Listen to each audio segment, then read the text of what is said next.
Hello, my name is Vivian.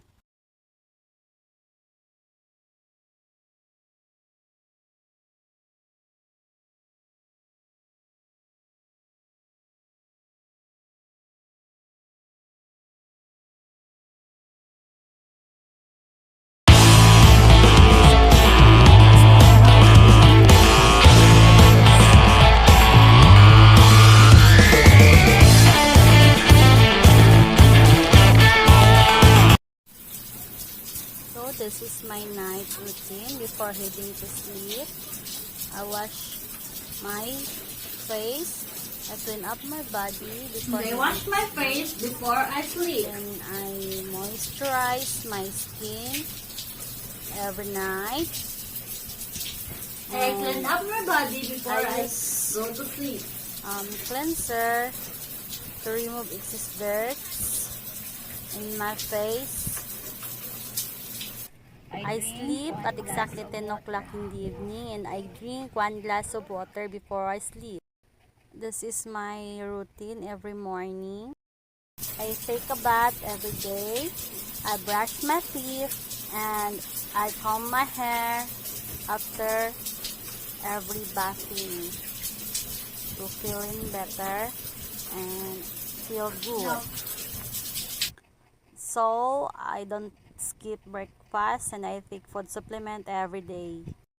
Now let's talk about mental health, how I fight mental illness and studying. I just keep myself calm and I read the Bible. I read books in my siesta because every afternoon I have time to From Revelation 3, read chapter books 3, and I verse manage 10. my time to balance study and family. Because you have kept So my in that command way, to persevere, I I will also not will keep you be from the hour of trial which feel shall come upon the whole world, uncomfortable every time to there is a test task those given who to dwell me. on the earth. And So that's I know I can do it Revelation. with the help of the Lord. Father, Son, Holy Spirit. So every day I connect myself to plants in front of our house. So this is my way to distress. A helpful activity to relieve myself from stress. And I believe that plants will help us maintain our mental health to balance. This is the activity that help boost my mental health.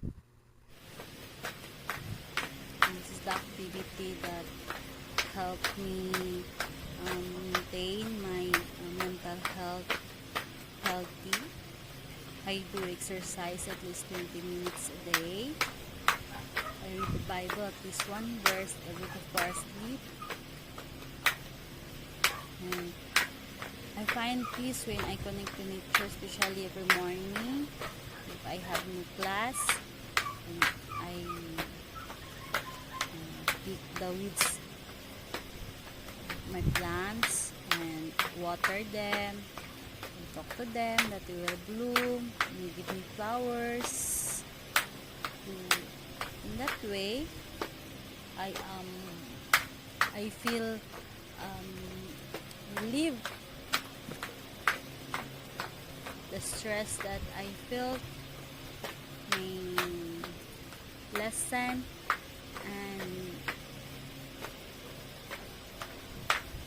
I can say that doing it every day helped me become a better person.